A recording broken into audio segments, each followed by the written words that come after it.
Whether the team is performing clean or unsightly, we'll cover it all here on Washington Football Nightly. I, of course, am your host, Louie T. Thank you for joining me. Let's get to tonight's lead story. So, I would much rather be talking to you about a big win at home versus the Philadelphia Eagles in Week 17, getting Washington one step closer to bonus football, and having the Giants stand in the way of Washington locking up a postseason berth. I would much rather be having that conversation with you than the one I'm about to have with you, but this is where we are. This is what is important right now, and Ron likes to talk about interesting versus important. What we are about to talk about, to me, is interesting. And when it finally gets here, and we got a date today, and that's big news, 2/2/22. So twos across the board is the launch date for the rebrand, when we'll find out the new name of the team and the new uniforms and everything. They'll finally roll it all out on February the 2nd. And so we're less than a month away from that, and that's exciting news, but it's interesting. It's a new name, but the name doesn't wipe away the stink and stench of this organization if they don't win on the field. And that's honestly all I care about, and that's all I've ever cared about, and that's what I've told you guys. Redskins was a name that I grew up with. It was a name that was embedded in my fandom, but it also was synonymous with winning when I was a kid. That's what made the name so warm and fuzzy. And over the last 2 decades plus, that warm and fuzzy has turned into garbage. That's what this organization has been synonymous with. Garbage, losing, controversy, turmoil, all of that under one umbrella. So when they got rid of the name, yeah, it sucked. But you know what else sucks? Losing, which is what we've been doing for the better part of 3 decades. So a new name, a new identity, new uniforms and jerseys and all of that stuff. It'd be great if this was coming along also with a brand new stadium, but we won't have that for another 5 years. So you'll have all of this new stuff and you're still playing in a dump. But that's nor here nor there. This is interesting. It's not important. What will be important is when February the 2nd gets here and we'll actually hear the name and we'll get the uniforms. But I thought something that was important that was said today was the final episode release of Making the Brand. This has been a series that has allowed us to come along on the journey as they continue to rebrand the Washington football team and morph them into whatever the new name will be. They dropped some hints and they put in some things in that are innuendo that get people speculating and talking.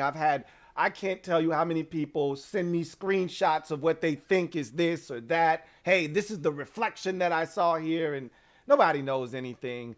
I think in the video, they did a really good job of creating suspense by showing you little flashes and having images flash into your subconscious. I think they showed us Red Tails for a reason, because I think they want us to think that's the name. Then they want to use reverse psychology. Is it really the name? We're not going to show it to you if it's the name. And so you're thinking, that can't be the name. They wouldn't have showed us that. But then they give you a clear shot of Red Tails. They don't have to do that. You know, they were talking about Red Wolves and why that won't be the name, or Wolves. And they show Red Tails. And I'm thinking to myself, maybe that's going to be the name. Maybe they want you to play mind tricks with yourself. That can't be the name. They would never show that to you. It's either going to be Red Tails or it's going to be something around the military. Red Tails is military. I think it's going to be military based regardless, whether it's, Red Tails or Commanders or something like that. It's going to be something. And I said that I thought it would be something like that if it wasn't Red Wolves. I thought they would try to do Red Wolves. I think they ran into a snafu from a logistics standpoint, and I don't think the legalities really worked itself out, and that's what they said in the video. I believe them. I think they truly wanted it to be Red Wolves because of the groundswell for it. I just don't think they could get all of the trademarks and things that they needed to get in order to make that work.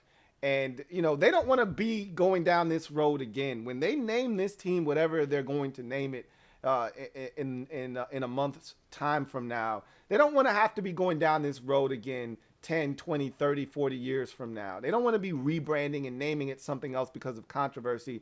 This is a one and done situation. So whatever they name the team, they want it to stick. Yeah, there's going to be backlash and there's going to be pushback from some of the fans that don't love the name. You're going to get people teasing the name. You're not going to pick a name. They could have picked the Red Wolves. They could have picked anything. You're not going to get a unanimous, congratulations from everyone. You're not going to get a unanimous love from everyone across the board. There's going to be people that just hate the name. There's going to be people that are going to try to make fun of the name. It is what it is. It's going to be our identity moving forward for the foreseeable future. I think Red Tails right now is the leader in the clubhouse. I saw too much Red Tails imagery in the video. I think they're trying to play mind games where they flash it into your mind to get you thinking it's Red Tails, to kind of warm you up to that idea. You always, when you're not sure about how something's going to go over, you kind of float some things out there just to see how people feel. Remember when Washington was thinking about hiring John Fossil, may he rest in peace, Jim Fossil. His son is John, the special teams coordinator. They were thinking about hiring Jim Fossil. So Washington leaked that out to the press. The fans got wind of it and revolted. And so they rescinded the opportunity and job offer to Jim Fossil. And, remember he had already hired Jim Zorn and he was putting together a team. Zorn was supposed to be his offensive coordinator. He ultimately ended up being our head coach.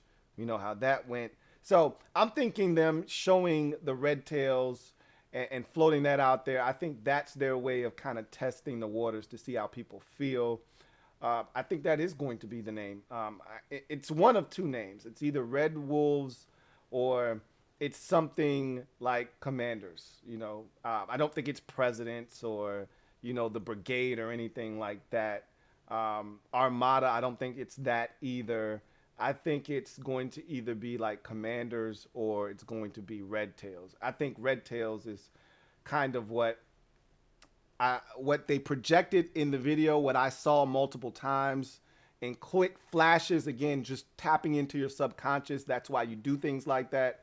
And I think that's what they wanted to do, to try to kind of gain a bit of perspective on how people feel. So I think that's what it's going to be.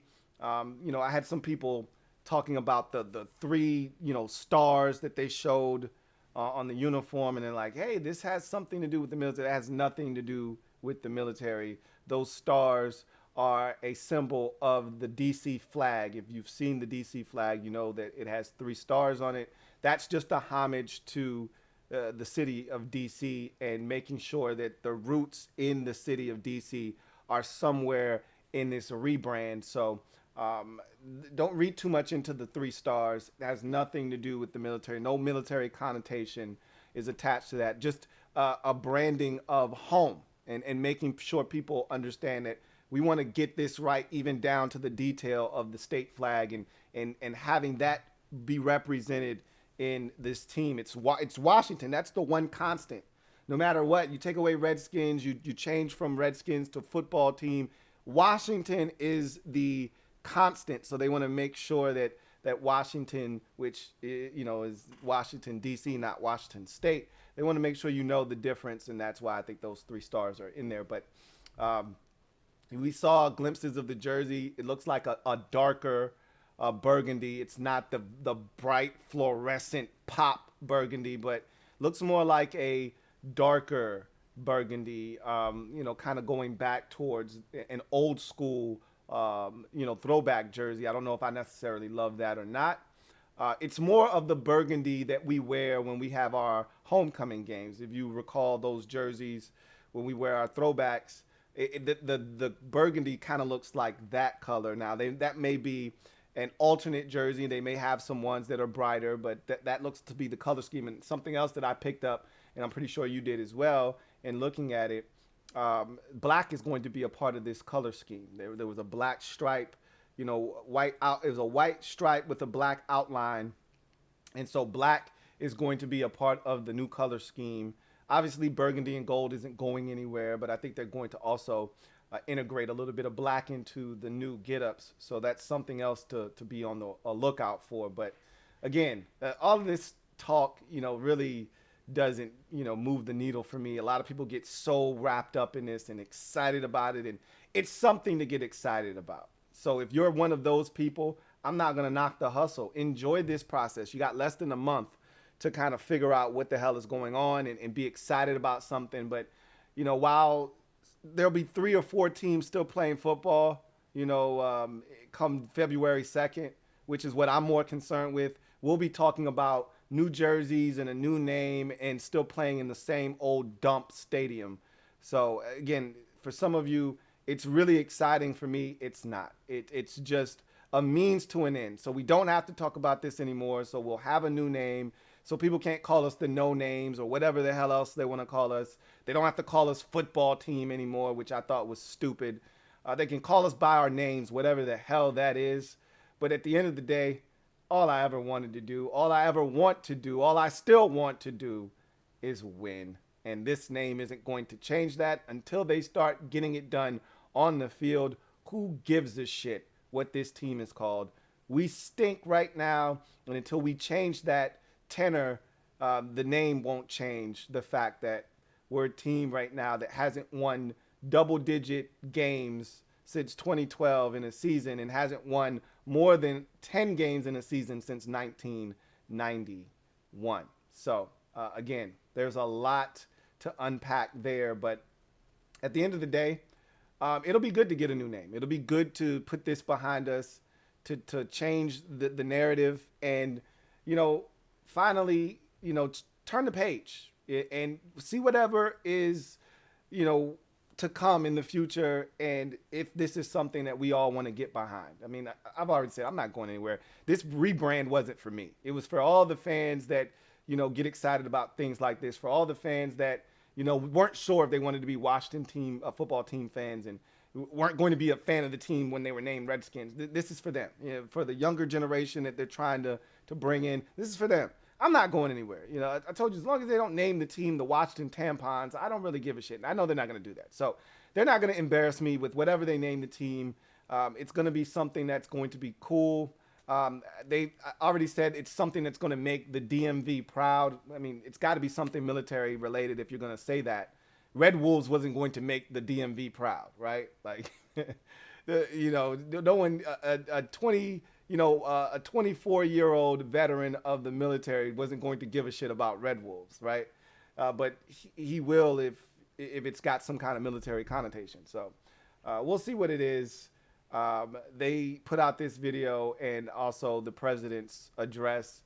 And in reading that, the one biggest takeaway for me is that it's not going to be Red Wolves. And I thought that was something that would have a chance.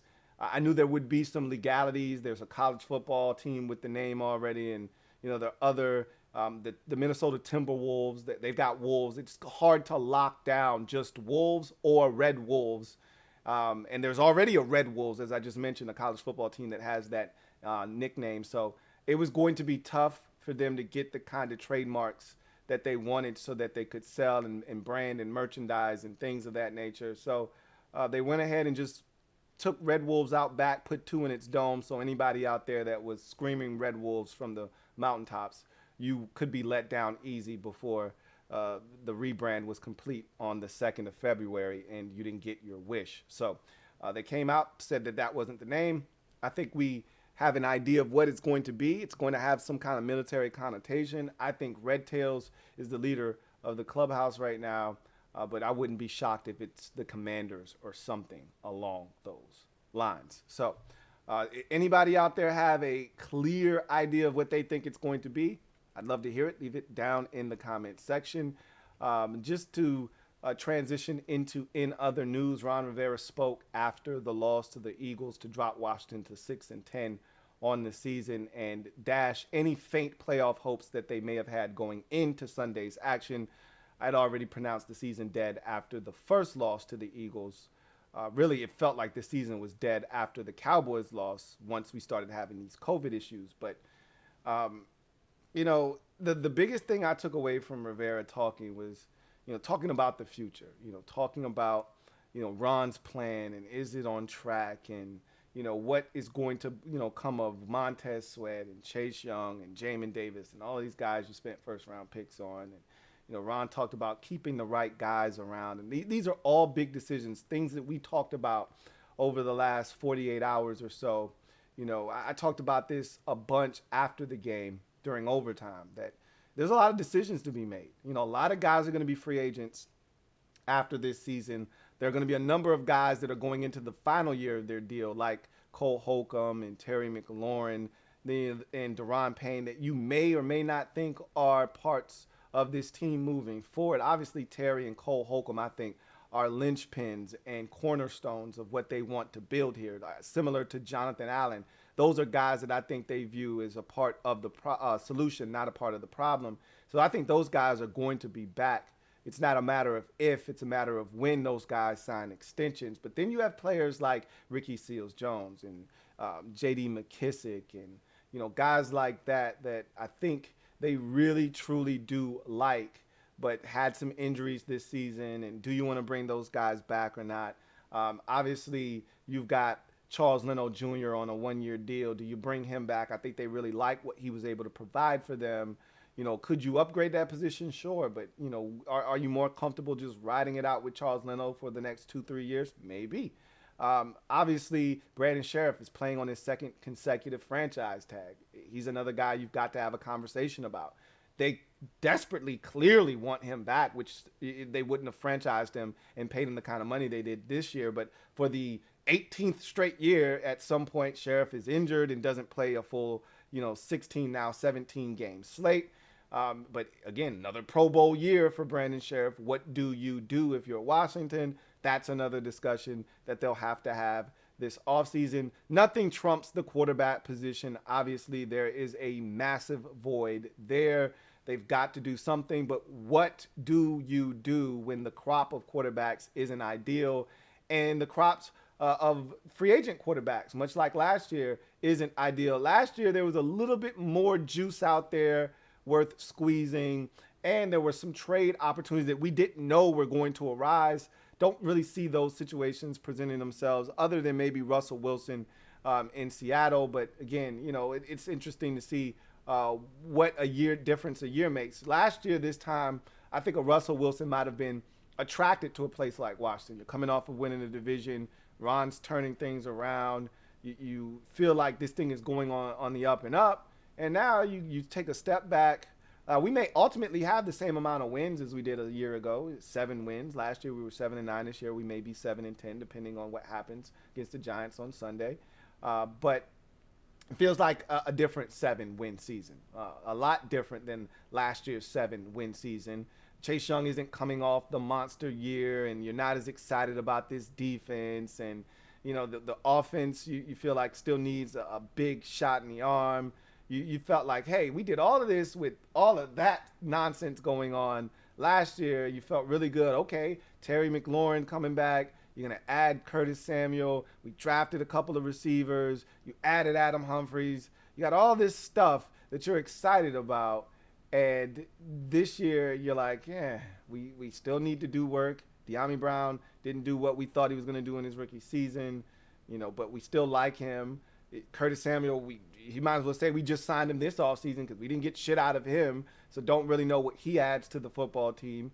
Is Adam Humphries even coming back? Again, that's another name you throw into the mix of guys that were here on one-year deals where you have to ask yourself, hey, did some really good things for us. Do we want this guy back or not? Cam Sims, another guy. Got to ask yourself, do we want Cam Sims back? Got a ton of holes on this roster. Linebacker, free safety, quarterback.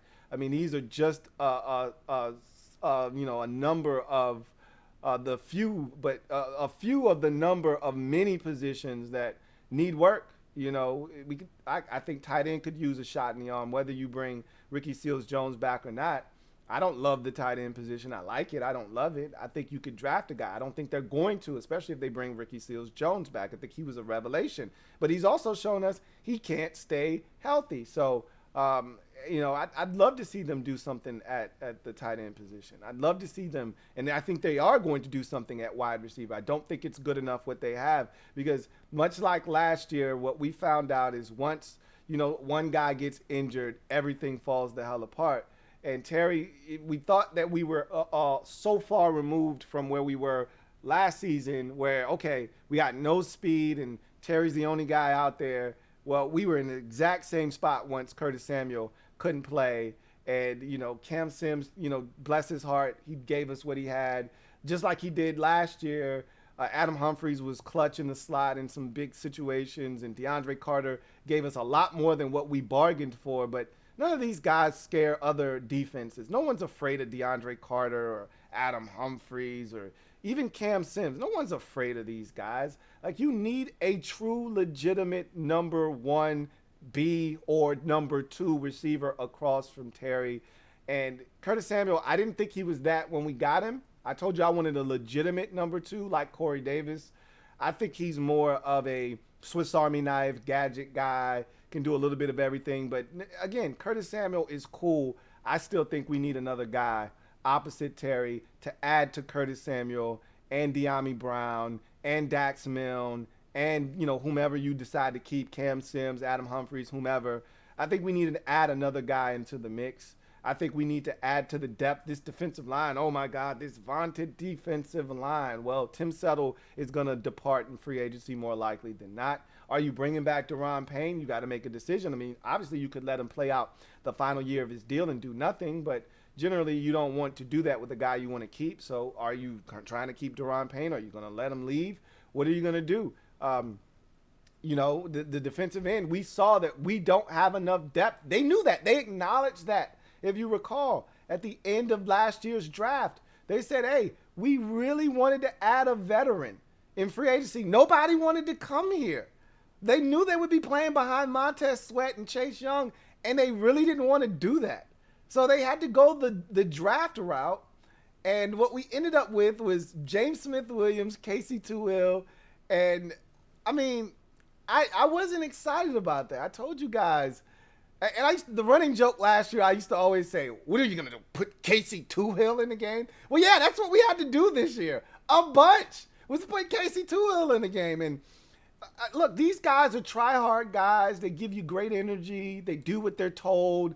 All of that is great. They were more disciplined than Montez Sweat and Chase Young. What did he do? But when it's 3rd and 7, and you could say, well, shit, Chase Young wasn't getting any pressure. That's fine.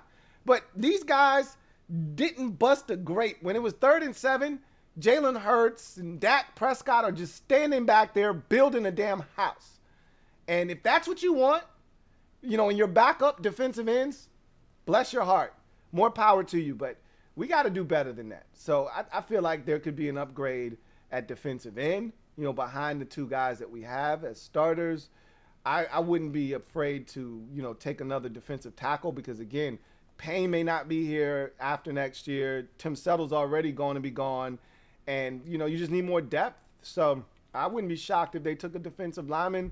You could use an upgrade at corner. I mean, I don't think there's one position that we should feel great about going into the offseason that if they made a move, whether in free agency or the draft, you wouldn't feel good about it. I don't think there's one position that you look at and say, hey, we don't need any of those. Not a single one. And unless you bring back J.D. McKissick, then you could say, all right, well, maybe we're fine at running back. But, I think there is space and opportunity at just about every position on this football team. Quarterback being the biggest need of them all. But, I mean, that's another conversation for another day. Ron pretty much said that, Jamin Davis isn't a middle linebacker. That's pretty much what he said.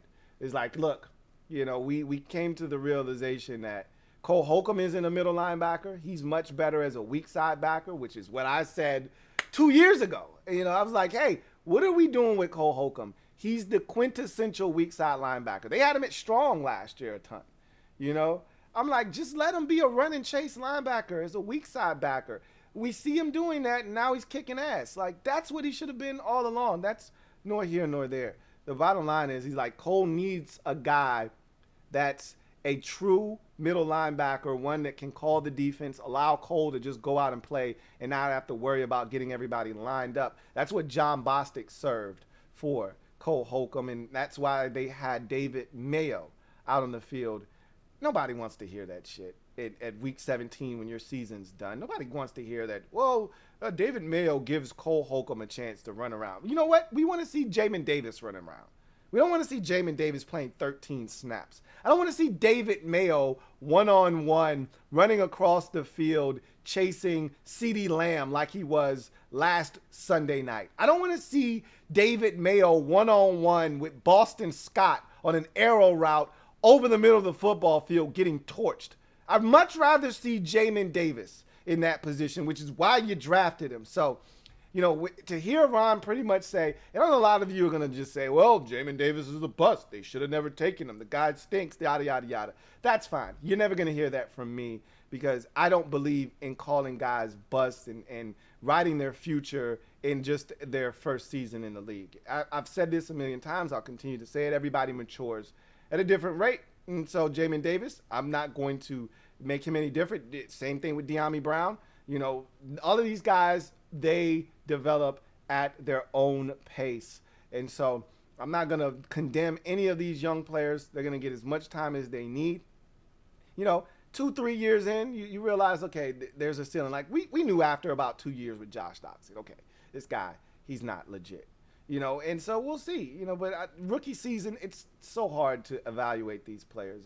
I think anything other than a you know, stellar banner performance right out of the gate like Cam Curl and Chase Young last year, anything else is just hard to really evaluate young players. You got to give them an opportunity, and that's what I'm going to do with every single guy that we drafted. Even though John Bates has showed us he looks like a really quality, you know low end 2, but more of a top-notch 3 tight end in this league.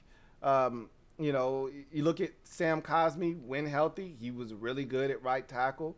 But there's a lot of question marks. Benjamin St-Juste couldn't stay healthy. So what do? Is he going to be able to stay healthy? Is he even going to be able to continue to play consistent ball? When he played, he looked damn good. Got to stay healthy, though. Same could be said with Sam Cosmi.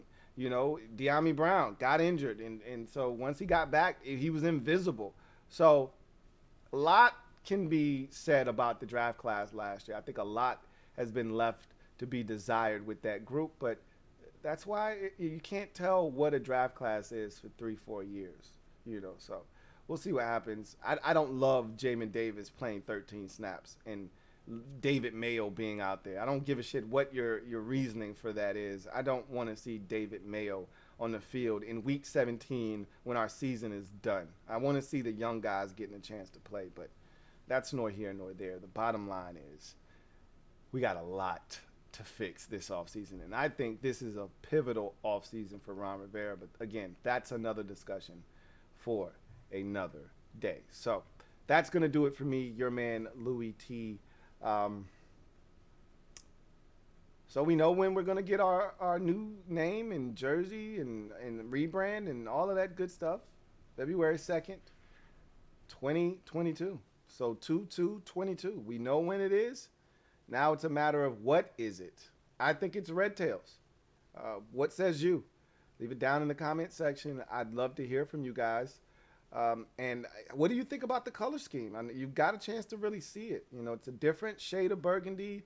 There's a little bit of black intermingled in there. And so there's a little bit of a different look to this thing, a different feel. I think I saw a plane on the side of the helmet, you know, so that's why I'm led to believe that it's Red Tails. But, you know, we'll see what happens. You know, we'll see what this thing turns out to be. But I think that the Red Tails in the video multiple times is them subconsciously tapping into our brains and wanting to know how we feel about Red Tails. So I said I don't have a problem with it. What says you? Leave it down in the comment section. What do you think the new name of this team is going to be? One thing it will not be is Red Wolves, to the dismay of many of you out there. Anyway, that's going to do it for me, your man Louie T. Thank you for joining me here on Washington Football Nightly. I am a Washington fan, etched in burgundy and gold. My Washington spirit will never die. Washington spirit will never fold. Until we meet again, hail to the beloved Washington football team. I won't be saying that for much longer. It's less than a month away. So in any event, you guys enjoy the rest of your night, evening, day, whenever you're watching this. And whoop-diddy-doo, we got the Giants in Week 18. Can't wait. Go get them. See you next time. Here comes the Diesel. Here comes the Diesel. There's the snap, hand to Riggins. Good hold. He's got the first down to the 40. He's gone. The 35, the 30, the 20. He's gone. He's gone.